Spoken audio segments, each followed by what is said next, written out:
creator of that website called ourbigfoot.com. Now, you may have heard of him and the website. And there's a lot of rumors going around. He got some bad press. And I'm here to allow him to come on the show and tell his side of the story that it's not true. Why don't you let them know what's going on, LC? Thanks, Tom, and thanks for allowing me a chance to explain. Basically, this summer I was looking for a summer project to do with my kids. I have 3 children, and loving the Geico caveman commercials, we thought of doing something similar but with Bigfoot. So we bought a $100 gorilla suit, some black makeup, sewed a beard on a mask, and we shot some videos out in the woods. And we started posting the information on a website called ourbigfoot.com, but we ran out of time to complete it with so much going on. And what had happened then, Cryptomundo got a hold of it, and I started getting some hate email and nasty comments. And I'm laughing with you, not at you, because I used to get some of that same hate mail. Well, I wasn't laughing, I'll tell you. We were not trying to fool the Bigfoot community. We were just trying to put a funny website out there. And after some of the nasty comments and,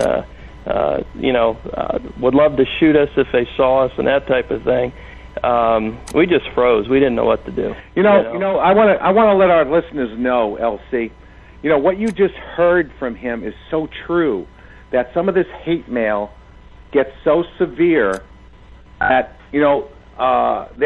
they send death threats to you or your family. I know. I've received these things myself in the past.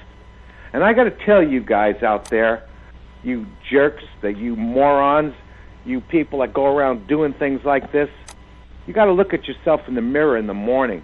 If I was you, I'd readdress your situation on where you are in life. Find out what's going on before you're so easy to send those poison pen letters out. I'm sorry, LC. It gets my goat when I hear these stories, and then you get to know the real story, and you about that hate mail and stuff. I'm not with that. Go ahead. Well, and so we were frozen. I mean, I agree with you. I really appreciate you standing up and standing up for me.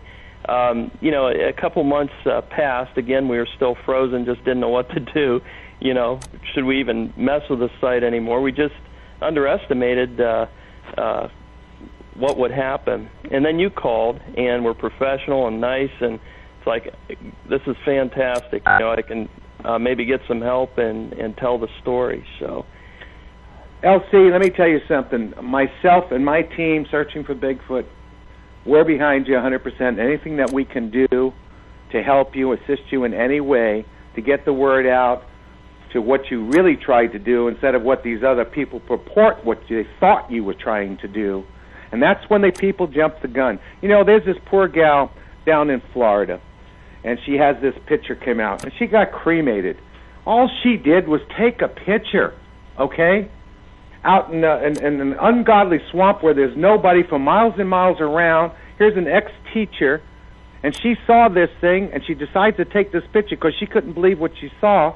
And she didn't even, bring it out and tell the world until later on when she became a photographer, 6-7 years later, whatever it was. And hopefully I'll get her on the show. I don't want to mention her name right now because I don't have her permission. But one hell of a nice gal. She goes and displays it, and they cremate her. I mean, my God, they said it's a man in a monkey suit. She's the hoaxer, this, that, the other thing. They don't know what the story is. Don't condemn somebody until you walk a mile in their shoes. Remember that old adage, LC? Oh, yeah. Yeah, definitely.